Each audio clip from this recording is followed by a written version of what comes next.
ఇక తెలంగాణ ప్రభుత్వ పెన్షన్దారుల సంయుక్త కార్యాచరణ సమితి ఆధ్వర్యంలో పెన్షనరీ బెనిఫిట్స్ చెల్లించాలని కోరుతూ ఇందిరా పార్క్ వద్ద నిరాహార దీక్ష చేపట్టారు. అండ్ కాంగ్రెస్ పార్టీ అధికారంలోకి రాగానే పెన్షన్ బెనిఫిట్స్ చెల్లిస్తామని కూడా చెప్పి మోసం చేసిందని విమర్శించారు. 2024 ఏప్రిల్ నుండి రిటైర్ అయిన పెన్షనర్లకు పెన్షనరీ బెనిఫిట్స్ ఒకే మొత్తంలో వెంటనే చెల్లించాలన్నారు. రిటైర్డ్ ఉద్యోగులకు చెల్లించాల్సిన గ్రాట్యుటీని వడ్డీతో సహా చెల్లించాలని డిమాండ్ చేశారు. మరింత సమాచారాన్ని మా ప్రతినిధి మహేష్ అందిస్తారు. పెన్షనర్ల సమస్యలు పరిష్కరించాలని డిమాండ్ చేస్తూ ఇందిరా పార్క్ వద్ద పెన్షనర్ల జేఏసీ ఆధ్వర్యంలో నిరాహార దీక్ష చేపట్టారు. దీనికి సంబంధించి మనతో మాట్లాడేందుకు జేఏసీ చైర్మన్ లక్ష్మయ్య గారు ఉన్నారు. వారిని అడదాం. సార్ చెప్పండి సార్, ఈరోజు ప్రధానంగా నిరాహార దీక్ష చేపట్టేందుకు ప్రధాన కారణాలు ఏంటి? రాష్ట్ర ప్రభుత్వాన్ని ఏం డిమాండ్ చేస్తున్నారు సార్? 2024లో మార్చిలో ఎవరైతే రిటైర్ అయినారో దాదాపు 10,000 మంది పెన్షనర్స్కు వాళ్లకు పెన్షనరీ బెనిఫిట్స్ ఇంతవరకు ఇవ్వలేదు. 2 సంవత్సరాలు అవుతుంది. Time and again we are asking. వాళ్ళు చాలా బాధపడుతున్నారు, రకరకాలైన ఇబ్బందులతో ఇదవుతున్నారని చెప్పేసి అనేక సార్లు మేము రిక్వెస్ట్ చేయడం కూడా జరిగింది. మరి పోయిన 11వ తారీఖు నాడు పోయిన నెల బ్రహ్మాండమైన కార్యక్రమాన్ని ఇక్కడే ఇదే ప్లేస్లో నిర్వహించడం జరిగింది. అప్పటికైనా ప్రభుత్వం ఏమైనా ముందుకు చేస్తాం అనుకున్నాం కానీ చేయలేదు ఇంతవరకు. మరి మొన్న ఒక నిర్ణయం తీసుకోవడం, కనీసం ఒక్కరోజన్నా కనీసం మనం నిరాహార దీక్ష కార్యక్రమాన్ని నిర్వహించాలని చెప్పేసి కార్యక్రమాన్ని ఒకటి రూపొందించుకోవడం జరిగింది. ఇవాళ 33 జిల్లాల నుండి ప్రతి ఒక్కరు మరి జిల్లాల వారీగా సమాచారాలు అందుతున్నాయి. బ్రహ్మాండమైన కార్యక్రమాలు నిర్వహిస్తున్నారు. ఇక్కడ కూడా మనం ఇందిరా రంగారెడ్డికి సంబంధించిన కార్యక్రమాన్ని ఇక్కడ మేము టేకప్ చేయడం జరిగింది. విత్ పర్మిషన్ ఆఫ్ ది మన పోలీస్ వాళ్ళ పర్మిషన్ తోటి ఇక్కడ తీసుకోవడం జరిగింది. ముఖ్యంగా ఏంటంటే దాదాపు 36 నుండి 40 దగ్గర దాకా వచ్చేసింది ఇప్పుడు సరిపోయిన వాళ్ళు. ఎందుకంటే టైం లోపల వాళ్లకు ఇవ్వకపోవడం, పెన్షనరీ బెనిఫిట్స్ అందకపోవడం వల్ల చనిపోతున్నారు వాళ్ళు. దానికి మేము ఎన్ని చెప్పినా కానీ మా మొరను ప్రభుత్వం పట్టించుకోకపోవడం వల్ల ఎట్టి పరిస్థితుల్లో ఈ కార్యక్రమాన్ని ఇంకా ముందుకు తీసుకెళ్లాలని చెప్పేసి మేము ఆలోచనతో ఉన్నాం. మరి ఇట్లా చేస్తే ఈ ప్రభుత్వం మరి ఎందుకు వాళ్ళు చేయవలసిన కార్యక్రమాలన్నీ బరాబరు చేసుకుంటున్నారు, మా దగ్గరికి వచ్చేసరికి డబ్బులు లేవనంటున్నారు. ఇది పద్ధతి కాదు అని చెప్పేసి ముఖ్యమంత్రి గారికి, డిప్యూటీ సీఎం గారికి, చీఫ్ సెక్రటరీ గారికి కూడా పదే చెప్తూ వస్తున్నాం. మరి కనీసం ఈరోజు ఈ ఏదైతే కార్యక్రమం నిర్వహిస్తున్నామో చెప్పేసి ప్రభుత్వాన్ని అడుగుతూ మరి ఖచ్చితంగా ఈ ప్రభుత్వం మా పెన్షనరీ బెనిఫిట్స్ ఏవైతున్నాయో ఏకమొత్తంగా ఇచ్చేయండి. మాకు ఎక్కువ కావట్లేదు, మేము లెక్క కూడా క్యాల్కులేషన్ కూడా చేసుకున్నాం. మేము 650 కోట్ల రూపాయలు మాత్రమే ఉన్నది. అవి ఇచ్చేస్తే అందరూ హ్యాపీగా ఉంటారు. ఇక మాకు సంబంధించినవి ఈహెచ్ఎస్కు సంబంధించినవి క్యాష్లెస్ ట్రీట్మెంట్ గురించి కూడా రిక్వెస్ట్ చేయాలి. అదిగో అని చెప్పుకుంటూ కాలయాపన చేసుకుంటూ వస్తున్నారు. అదేవిధంగా మాకు 5 డిఏలు ఉన్నాయి. 1వ తారీఖు నుంచి వస్తే మళ్ళీ ఇంకో డిఏ అవుతుంది. 6 డిఏలు భారతదేశంలో ఎక్కడా లేని విధంగా మరి డిఏలు కూడా పెండింగ్లో పెట్టుకున్నారు. మరి ఏమిటి ఇది అని చెప్పేసి మేము ప్రభుత్వాన్ని ప్రశ్నిస్తున్నాం. కనుక ఈ విషయంలో ఇమ్మీడియట్గా చర్య తీసుకోవాల్సిన బాధ్యత ఉందని చెప్పి తెలియజేసుకుంటూ, ముఖ్యంగా పీఆర్సీ కూడా 3 సంవత్సరాలకు వచ్చేసింది. పీఆర్సీ కూడా ఇంతవరకు పట్టించుకోలేదు. మరి అన్ని కార్యక్రమాలు బరాబరు చేస్తున్నారు వాళ్ళు. ఏదన్నా ఒక్క పద్దు ఇస్తే సరిపోతుంది సార్, మా లెక్క క్లియర్ వస్తుంది సార్ అని చెప్పి కూడా మేము అడిగాం. మరి ఇప్పటికి కూడా చేస్తారని చెప్పి మేము ఆశిస్తున్నాం.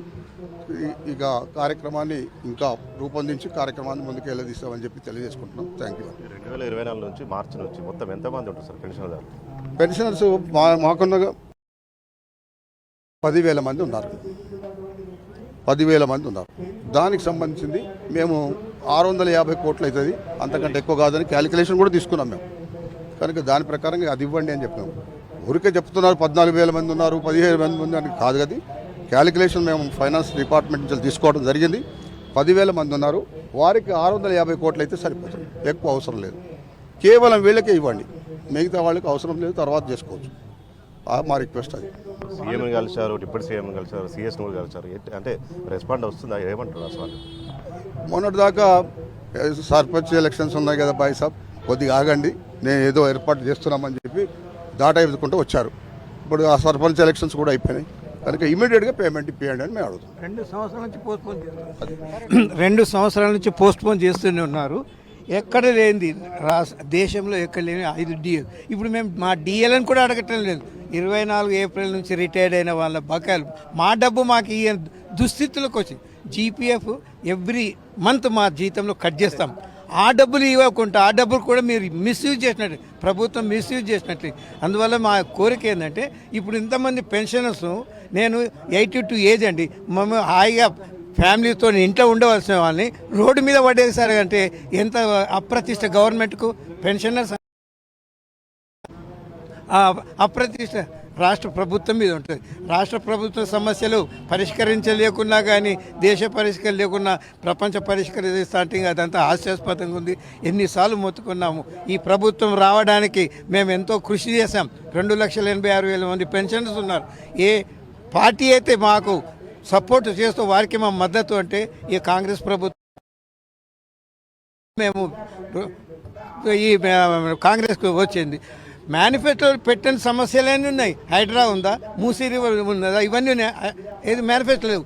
ఇచ్చే మా మేనిఫెస్టోలో పెట్టిన ఐటమ్ నెంబర్ 11లో మాకు 6 నెలల పెన్షన్ అవి చేస్తాము, రాగానే మీకు డిఎల్ ఇస్తాము, ఇవన్నీ చెప్పి చేసిందంటే ఇది ఈ 33 మంది చనిపోయారంటే ఇది ప్రభుత్వ హత్యలుగానే ట్రీట్ చేయాలని మా యొక్క రిక్వెస్ట్.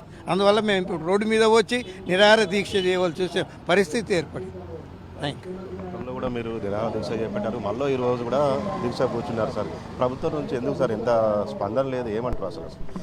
గత ప్రభుత్వం చాలా మటుకు సమస్యలు పరిష్కరించినప్పటికీ ఇంకా కొన్ని సమస్యలు అపరిష్కృతంగా ఉండిపోయినాయి. కొత్త ప్రభుత్వం వస్తే సమస్యలు తీరుతాయి అనుకుంటే తనకు మించిన భారంగా ఎవరైతే వయసు మీరిన తర్వాత 61 సంవత్సరాలు దాటిన తర్వాత ప్రశాంతంగా హాయిగా జీవితాన్ని కల్పించాల్సినటువంటి సందర్భంలో ఇవాళ పెన్షన్ బెనిఫిట్స్ ఇవ్వకుండా పూర్తిగా కాలయాపన చేస్తూ ఇబ్బంది పెట్టే ప్రయత్నం ఏర్పడుతూ ఉంది. నేను ప్రభుత్వాన్ని, గౌరవ ముఖ్యమంత్రి గారిని ప్రశ్నిస్తూ ఉన్నా, అయ్యా మాకు ఇవ్వాల్సిన డబ్బులు దయాదాక్షిణ్యాల మీద కావు, సంక్షేమ పథకాలకు సంబంధించిన అంతకన్నా కావు. మేమేమైతే దాచిపెట్టుకున్నామో 42 సంవత్సరాలుగా మేము కష్టపడి మా కడుపు మార్చుకొని రిటైర్ అయిన తర్వాత మాకు వచ్చే డబ్బులతోటి మా పిల్లల పెళ్ళిళ్ళు కానీ లేకపోతే మాకు ఉన్నటువంటి డబ్బులు కానీ మా అనారోగ్య పరిస్థితులను దృష్టి పెట్టుకొని దాచిపెట్టుకుంటే మాకు ఇవ్వకుండా దాచిపెట్టడం అనేది ప్రశ్నిస్తా ఉన్నా. మేము చేసేటటువంటి పోరాటంలో గతంలో కలెక్టర్ ఆఫీసుల దగ్గర చేసాం. అదేవిధంగా గత నెలలో కూడా మేము ఇక్కడ ఇందిరాపార్క్ దగ్గర చేసాం. చెల్లడం లేదు ప్రభుత్వం, మేము నిరాశ చేస్తా ఉన్నాం.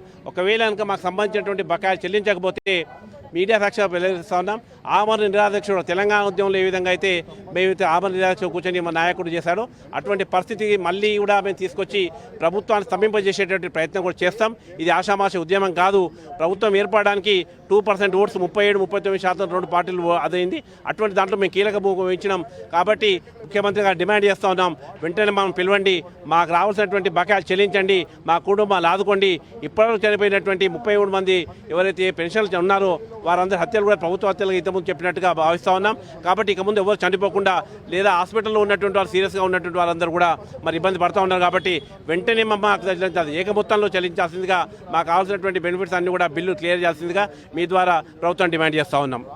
ఇది మొత్తంగా చూసినట్టయితే ఏప్రిల్ 2024 నుంచి రిటైర్డ్ అయిన ఉద్యోగుల కంపల్సరీ ఇటు పెన్షనర్స్ బెనిఫిట్స్ అందించాల్సిందే. కాంగ్రెస్ పార్టీ ఎన్నికల సమయంలో తమ మేనిఫెస్టోలో అధికారంలోకి రాగానే 6 నెలల్లోపే ఇటు పెన్షనర్లు బకాయిలు క్లియర్ చేస్తామని చెప్పారు. కానీ అధికారంలోకి వచ్చి 2 ఏళ్ళు అవుతుంది, తమల్ని పట్టించుకోవడం లేదు. గతంలో కూడా ఇందిరా పార్క్లో నిరాహార దీక్ష చేపట్టడం, మళ్ళీ ఈరోజు నిరాహార దీక్ష చేస్తున్నాం. కానీ ప్రభుత్వం ఇంతవరకు స్పందన లేదు. అటు సీఎంతో పాటు మంత్రులను కలిసాం, సీఎస్ని కలిసాం, కానీ తమపై ఇంతవరకు కనికరించట్లేదు. ఇప్పటివరకు దాదాపు 30 నుంచి 40 మంది వరకు చనిపోయారు. ఖచ్చితంగా ప్రభుత్వం వెంటనే స్పందించాలి, తమ సమస్యలు పరిష్కరించాలని కూడా పెన్షనర్లు రాష్ట్ర ప్రభుత్వాన్ని డిమాండ్ చేస్తున్నారు. లేదంటే ఆమరణ నిరాహార దీక్ష కూడా చేస్తామంటూ కూడా రాష్ట్ర ప్రభుత్వాన్ని హెచ్చరిస్తున్నారు. కెమెరామెన్ శ్రీధర్తో మహేష్ టీ న్యూస్, హైదరాబాద్.